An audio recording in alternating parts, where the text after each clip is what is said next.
Are you a yoga teacher that is struggling with planning your classes each week? You feel like your students are getting bored. Maybe you're getting bored planning your classes every week. I totally know that feeling. A lot of times, whenever we graduate our 200-hour teacher training, we have like one or two sequences that work really, really well. And we just kind of stick with that because we get scared of veering from the path. Or maybe it's not that we're scared, but we just have no idea what else to add into it. So I'm going to just give you one little secret. The theme that you choose can really change the sequence that you do. You could do the same sequence and make the theme one thing, and then you could do the same sequence and make the theme a totally different thing, and it will completely change the class. So this is really, really important information, and I'm so excited to share it with you. You might even just be wondering, like, how can you start to liven up your home practice, right? Because as yoga teachers, we can tend to sweep our practice under the rug and we're always giving, giving, giving, even though we want to be yoga teachers so we can do yoga more. And then we end up doing less yoga because we're always teaching so much, right? And I think one of the reasons that we do that is because we feel like our practice has to be like an hour long, or what's the point? Okay, but it really doesn't have to be. So a lot of the things that I give you today, I want you to take those and think about how you can incorporate those into your own home practice. And what I'm doing is I'm actually creating 10 to 15-minute little videos that you can do. I'm creating one each week so that you can actually do those every single day that incorporates meditation, visualization, mudra, pranayama, things like that, and maybe a couple yoga poses, but it doesn't have to be an hour long. And those are going to all be up in the app. But for today, this is really, really amazing information. And I am so excited, like I said, to be able to offer these because I want to help you be inspired to teach your classes. All right, so what's the theme for this week? Okay, so the theme that I chose for this week is being playful, seeing the world through the eyes of a child, not taking ourselves too seriously, having fun. So let me know in the comments if this is something that you would love to incorporate into your class. I know that I would. And let me know, is this something that happens to you? Because I think a lot of times we do take ourselves too seriously. Okay, we put on these masks, right? Or these hats, and we say, I'm a yoga teacher, I'm a mom, I'm a business owner, I work here, I do this, I do that, I do this, right? And we start to take ourselves a little bit too seriously because of all of these masks or hats that we're wearing. Right? So, how can we go back to that innocence of when we were a child, when we looked around and we just saw the magic in everything and we played and we expressed ourselves and we didn't care what anybody thought about that, right? So that's really what I want to bring into the classes that I'm creating for this week that are going to go up onto my app. But this is what I am. I mean, you don't have to do this, but this is just my idea for you to bring into your classes for this week. So how do we do that? Okay, so now we've got the theme, but how do we actually pull it off? How do we actually incorporate it into the classes? So some things that I'm going to talk about, ways to do that would be through a pinnacle pose, would be through additional elements that support your theme, visualization, meditation, mudras, pranayama, things like that. All right. So again, the theme is I kind of lay it all out and I write it all down. I put the theme first. This is seeing the world through the eyes of a child, not taking ourselves too seriously, having fun, being playful. And then just maybe write down a little bit about what does that mean to you? Like I just said about the masks and the hats. That's kind of how I translated it to the students. So, how are you going to translate that to your students so that they understand, right? It's always nice to kind of bring in a little bit of your own story so that they can understand and really understand how it can help them in their life. Like, why do they want to be playful today? Because if you can get them on board with being playful and acting silly, it's going to be a lot easier to get them to do that, right? If you ask them to do something a little bit silly later, because we know our yoga students, they don't want to. They don't want to be silly usually, unless they've been practicing for a while, right? But especially beginner students. So I want you to ask yourself when you're planning your class, what kind of feeling do you want them to experience in this class? So ask yourself that and you can write it down.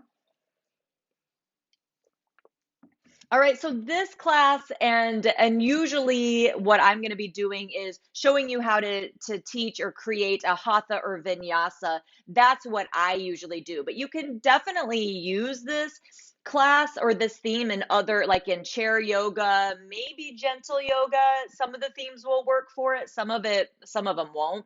But beginner, fit beginner to level one, one, two, to things like that. All right.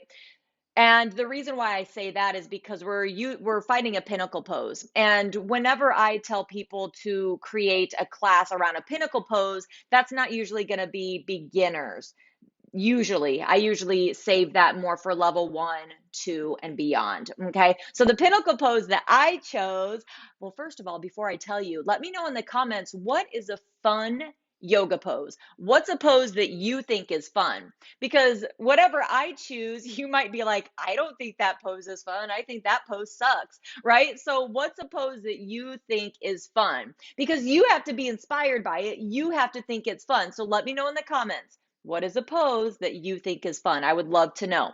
The pose that I chose is Wild Thing because it's very opening, it's very free, it's very expressive, but there could also be all different variations, right? Everybody's going to look a little bit different in the pose, and it can be very playful and things like that, right? And yeah, so whatever you think is fun, then you can weave that in. And so here's another thing to think about besides your pinnacle pose. You might have some other poses that are fun, but aren't necessarily a pinnacle pose. Like you wouldn't put them at the very height of your flow, right? Like happy baby. And so something like Happy Baby, what I do now is I'm going to add in other fun elements. So that's my next thing is I put what are some other fun elements or what are like some supporting elements that I could add into this practice. So some of the fun elements that I would put would be like bunny hops. So those are when you're in down dog, you bend your knees and you kind of hop up and down, up and down. I think that's fun. You might not. So this is really going to be dependent on, what you like. And then I put in free flowing movement. So giving them the chance to kind of explore and not think about what their bodies are doing, like not what's the word? Not judging what their bodies are doing, but just really letting themselves flow and feel it. And also I put in guided laughter. I put if you're brave enough because you have to be super brave if you're a yoga teacher if you're going to sit there and make your students laugh. Whenever I was doing acting classes, me and one of my friends, my acting friends did this. We just got on a Zoom call, we looked at each other, and we just started laughing. And that's what we did. And we just tried to laugh, laugh, laugh. So if you're brave enough to do that, that would be a super fun way to bring in some playfulness and allow silliness. Maybe you like give them a chance to dance crazy and maybe you have them close their eyes, so that nobody's watching each other. I don't know. Bring in your own flair. This is where you can really bring in your own flair. All right, now visualization and what your perspective is. So, like I kind of talked about in the beginning, if I was going to talk about the masks and the hats that people wear and that we kind of consume ourselves with and hide behind, and those things keep us contained and acting a certain way, right? I would bring that back into the visualization. And through that visualization, I'd start to bring back in my perspective a little bit, which was talking about the masks. So, what I said here was, see yourself as free, having fun, laughing, being absolutely present in the moment, no worry or fear. And then have them visualize where are you? So you could say, where are you? Where do you see yourself? You could bring in the mask and say, just letting go of all of those layers that you've put all on yourself, all of those layers, let them go. Now just feel yourself being happy and free, not worrying about what anybody's thinking about you, and ask them, where do you see yourself? Where are you? Who is around you? Who are you? What are you doing? Just asking them those kinds of things so that they can start to bring in that feeling, and ask them, bring in that feeling, because it's really important to feel it, not just to say it, not just to think it, but to feel it. Because the more we feel the things that we desire, then the more the universe will bend and stretch and move in order to create more opportunities to help us feel that way. That's the beauty of the universe.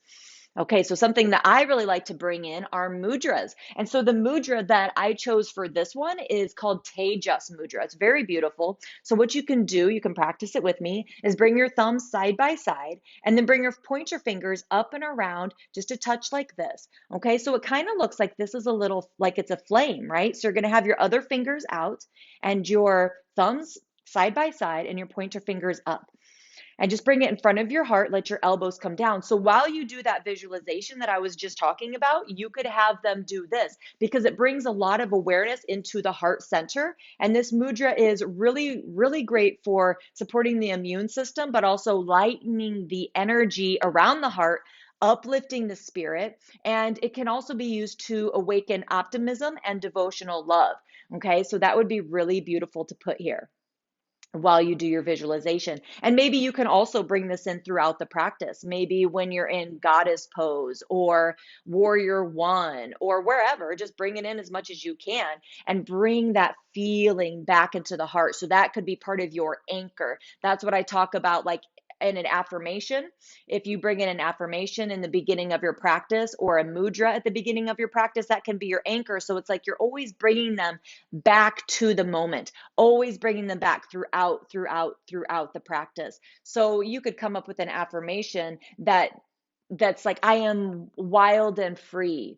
I am the true expression of my being. Whatever you want to say that makes you feel like a child. Okay, now this one's really, really fun. I love this. Thinking about pranayama. What pranayama is fun? I've got one for you.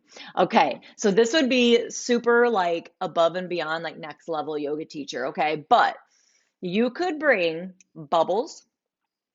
Yeah, bubbles. Or a pinwheel. Do you know a pinwheel? It's like you have a stick and then you blow on it and it goes around. So you could have some of those and you could bring those to class. How freaking awesome would that be? So you could have them breathe in really deep and then exhale through the pinwheel or the bubbles, right? That would be so freaking fun. And I wish that I would have thought about that earlier. All right. So, you guys, if you are watching this on YouTube and you really like this video, if it helped you, please give it a thumbs up. And also, don't forget to subscribe, because every single week I am going to be coming back with this information and you don't want to miss it, because it will keep your classes exciting, not only for your students, but let's face it, for you. We need you to be excited and inspired every time you come to your mat. So I hope that this helped. Again, just follow me. And if you guys aren't in the Yoga Goddess Collective yet, in my free Facebook group, make sure that you join there so that we can continue the conversation and hang out in between this and my next video. All right, you guys, thanks so much for being here. Go out there and change the world, because you do, one class at a time. You do truly change the world. Thank you for everything that you do. Namaste.